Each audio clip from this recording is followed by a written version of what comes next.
चलो चलें मितवा।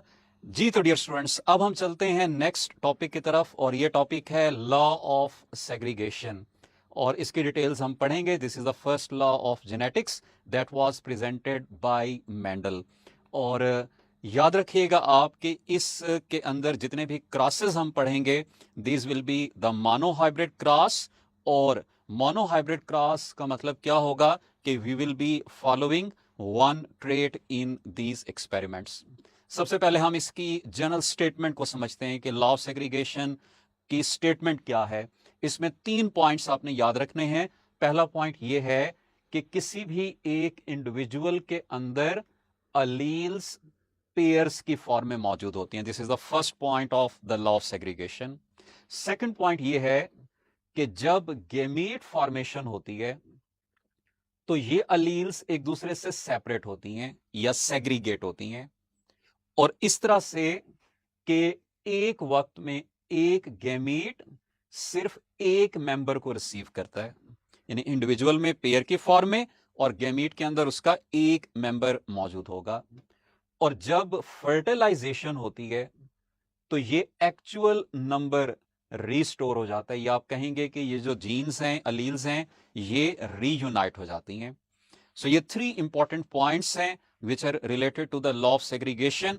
हम पहले यहां पर इसका फिनोटिपिक एक्सप्रेशन देखेंगे, फिर जीनोटिपिक एक्सप्रेशन की तरफ चलेंगे। और उसकी रीजन ये है कि मेंडल ने जब अपने एक्सपेरिमेंट्स परफॉर्म किए थे तब जीन्स डिस्कवर नहीं हुई थी, तो he was using the phenotypic expression of the traits. तो हमारे पास सबसे पहले P1 जनरेशन, पेरेंटल जनरेशन, और इस पेरेंटल जनरेशन के अंदर उसने सिलेक्ट किया ट्रू ब्रीडिंग वेराइटीज को। ट्रू ब्रीडिंग वेराइटीज हमने पढ़ लिया है कि which produce same offsprings on self fertilization. तो he selected true breeding tall और उसका क्रॉस करवाया ट्रू ब्रीडिंग शॉर्ट के साथ। अब इस क्रॉस से इसको मिली F1 जनरेशन, और F1 जनरेशन के अंदर सारे के सारे प्लांट्स टॉल डेवलप हुए। अब इसका मतलब यह है, जैसा कि हमने पहले पढ़ा है, कि tall is dominant over the short, इसलिए ये टॉल F1 में अपीयर हो गया, शॉर्ट अपीयर नहीं हुआ। It was masked by the tall. Next step के अंदर उसने F1 के टॉल का F1 के टॉल के साथ सेल्फ क्रॉस करवाया and he got F2 generation. F2 generation के अंदर याद रखिएगा कि उसको 3 टॉल प्लांट्स मिले आउट ऑफ टोटल 4, ये रेशो हम यहां पे बता रहे हैं, एंड 1 वाज शॉर्ट, यानी 3 टॉल एंड 1 शॉर्ट। अब अगले स्टेप पे उसने ये चेक करना था कि ये जो 3 टॉल हैं ये P1 जैसे हैं, ये F1 जैसे हैं। अब P1 जैसे वो होंगे जो सेल्फ फर्टिलाइजेशन पे सिर्फ टॉल ही प्रोड्यूस करते हैं, और F1 के टॉल वो होंगे जो सेल्फ फर्टिलाइजेशन पर टॉल के साथ शॉर्ट भी प्रोड्यूस करते हैं। अब पहले उसने जब इनका सेल्फ क्रॉस करवाया, यानी F2 के टॉल का F2 के टॉल के साथ, तो उसने ये देखा कि जो शॉर्ट थे उनका शॉर्ट से क्रॉस करवाने पे सिर्फ शॉर्ट ही मिले। और उसकी रीजन हमें क्या है कि शॉर्ट हमेशा ट्रू ब्रीडिंग होगा, it will always be homozygous recessive.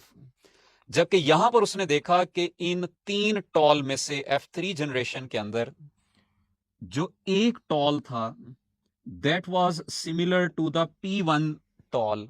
अब P1 के टॉल का मतलब क्या है कि it was producing the tall on self fertilization, जबकि 2 टॉल उसने ये देखा कि ऐसे थे which were resembling with the tall of the F1। और F1 के टॉल का मतलब क्या है कि जब उनका सेल्फ क्रॉस कराएं तो टॉल के साथ शॉर्ट भी डेवलप होते हैं। तो अब यहां से उसको जो पहली एक रेशो मिली that was the phenotype ratio, and according to law of segregation the phenotype ratio of law of segregation is 3:1। जी, अब हम चलते हैं इसके जीनोटिपिक एक्सप्रेशन की तरफ और उसमें देखेंगे कि किस तरह से जीन्स आपस में इंटरेक्ट करती हैं। तो उसी तरह P1 जनरेशन हमारे पास टॉल और short. Tall true breeding, true breeding का मतलब है कि it will be the homozygous, और शॉर्ट भी ट्रू ब्रीडिंग, ये होगा होमोजाइगस रिसेसिव। सबसे पहले स्टेप में गैमीट फॉर्मेशन होती है। हमने पढ़ा है कि one gamete receives only one member of the pair. तो यहाँ पे गैमीट्स बनेंगे। गैमीट्स जब फ्यूज करते हैं तो हमारे पास F1 जनरेशन के अंदर ये कॉम्बिनेशन डेवलप होता है, having both dominant and recessive alleles, लेकिन एक्सप्रेस यहां पर डोमिनेंट होती है, तो इसलिए F1 के सारे प्लांट्स टॉल होंगे। अब नेक्स्ट स्टेप में आपने पढ़ा है कि F1 के टॉल का F1 के टॉल के साथ सेल्फ क्रॉस करवाया गया, जिसके लिए हम डेवलप करते हैं पनेट स्क्वायर। पनेट स्क्वायर के अंदर आप देखते हैं कि रोज मौजूद होती हैं, कॉलम्स मौजूद होते हैं, और इन नंबर ऑफ रोज और कॉलम्स की जो डिपेंडेंसी है वो नंबर ऑफ गैमीट्स के ऊपर होती है कि कितने टाइप के गैमीट्स बनेंगे।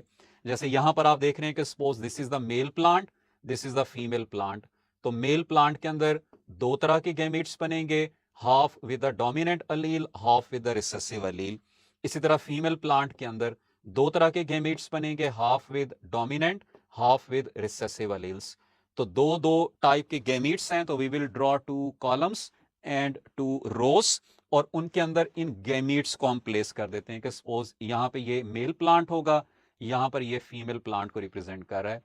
तो ये इसके कॉम्बिनेशंस बनेंगे।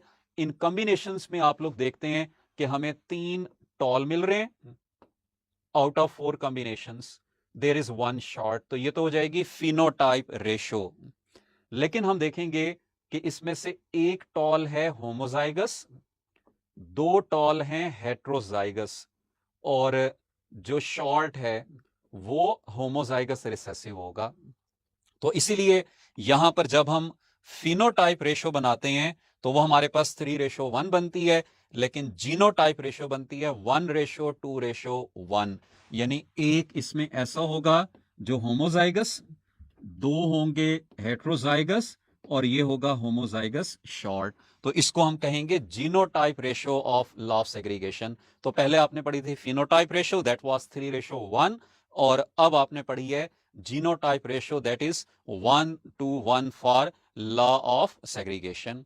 अब जैसा कि हमने ये पढ़ा है कि मेंडल के टाइम जीन्स डिस्कवर नहीं हुई थी, फिर वो जीनोटाइप कैसे फाइंड करता था, तो उसके लिए उसने एक टेस्ट ड्रॉ किया था जिसको हम टेस्ट क्रॉस का नाम देते हैं। इसके थ्रू ये फाइंड करता था किसी भी जीनोटाइप को फ्रॉम द फिनोटाइप। तो इसीलिए टेस्ट क्रॉस को जब हम डिफाइन करेंगे तो सबसे पहले तो आपने ये याद रखना है कि it is actually a cross between unknown phenotype, यानी phenotypically dominant individual with the homozygous recessive. Recessive हमें पता है कि ये होमोजाइगस होगा, डोमिनेंट का हमें पता नहीं है, तो उसको फाइंड करने के लिए हम ये क्रॉस कराते हैं। So this cross is actually to find the genotype of the phenotypically dominant individual. और जीनोटाइप का मतलब है कि हमने ये बताना है कि वो होमोजाइगस है या हेट्रोजाइगस है। अब यहां पर हमारे पास इसके 2 केसेस आ जाएंगे, उनको हम विद एग्जांपल डिस्कस करेंगे। सपोज हमने क्रॉस करवाया टॉल का शॉर्ट के साथ, और इस क्रॉस के रिजल्ट के तौर पर हमें तमाम के तमाम इंडिविजुअल्स एक जैसे मिलते हैं, तो इसका मतलब यह होगा कि दिस टॉल इज होमोजाइगस। ठीक है, हमें कोई जीनोटाइप हमारे सामने नहीं है, लेकिन हमने इस क्रॉस की बेस पर बता दिया कि ये वाला टॉल होमोजाइगस है। अब कैसे बताया, आपको जीनोटाइप को भी अप्लाई कर सकते हैं, क्योंकि आप लोग जीनोटाइप पढ़ चुके हैं कि लाइक अगर ये रिसेसिव है और ये हो होमोजाइगस, तो अल्टीमेटली यहां पर जितने भी प्लांट्स बनेंगे वो सारे के सारे टॉल होंगे। तो हमने इस रिजल्ट की बेस पर बता दिया कि इट वुड बी होमोजाइगस। अब इसी तरह हम केस 2 देख लेते हैं कि हमने टॉल का शॉर्ट के साथ क्रॉस करवाया और हमें नेक्स्ट जनरेशन के अंदर 50% टॉल मिले और 50% शॉर्ट। तो हम बगैर किसी जीन को स्टडी किए हम बता देंगे कि ये जो टॉल है दिस इज हेट्रोजाइगस। तो हमने कैसे बताया, with the help of test cross. और यहां पे भी आप अगर जीनोटाइप अप्लाई कर देंगे तो आपको एग्जैक्ट आइडिया हो जाएगा कि ये इनकी जेनेटिक कॉम्बिनेशंस हैं, और अल्टीमेटली ये अलील इस अलील के साथ मिलेगी तो शॉर्ट प्लांट बनेगा, ये अलील इसके साथ मिलेगी तो ये टॉल प्लांट बनेगा, यानी 50% टॉल के कॉम्बिनेशंस होंगे, 50% शॉर्ट के कॉम्बिनेशंस होंगे. So this cross is called as test cross. Now we will go to the practice questions for your practice, ताकि आप इन लॉ ऑफ सेग्रीगेशन के क्वेश्चंस को देख लें कि कैसे पूछे जा सकते हैं. क्वेश्चन नंबर 1 है, according to law of segregation which of the following has one allele. Which of the following has one allele? Individual में 2 अलील्स होती हैं, जाइगोट में 2 अलील्स होती हैं, गैमीट में 1 अलील मौजूद होती है. So correct option will be Charlie. Question number 2 है, in monohybrid cross how many tall of F2 resembled with the tall of P1. ये आपने अभी क्रॉस पढ़ा है कि F2 के जो 3 टॉल थे उनमें से एक P1 के साथ रिजेंबल करता है, यानी होमोजाइगस है, और 2 हेट्रोजाइगस हैं. तो इसलिए करेक्ट ऑप्शन इस क्वेश्चन की अल्फा होगी.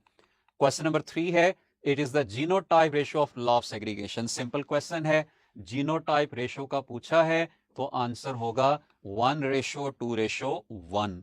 Question number 4, if a cross is made between round and wrinkled seeded plant and all plants in F1 are round, then ये आपने टेस्ट क्रॉस में अभी पढ़ा है कि अगर सारे एक जैसे हों, यानी dominant, round is the dominant trait, तो इसका मतलब ये होगा कि round is homozygous and wrinkled is also homozygous. जो रिसेसिव है उसने तो हमेशा होमोजाइगस होता है, तो सी और डी ऑप्शंस तो हो नहीं सकती. और अगर सारे एक जैसे हैं तो इसका मतलब है कि जो फिनोटिपिकली डोमिनेंट है वो होमोजाइगस है, और वो हमें अल्फा ऑप्शन के अंदर मिल रहा है. So correct option will be the alpha option.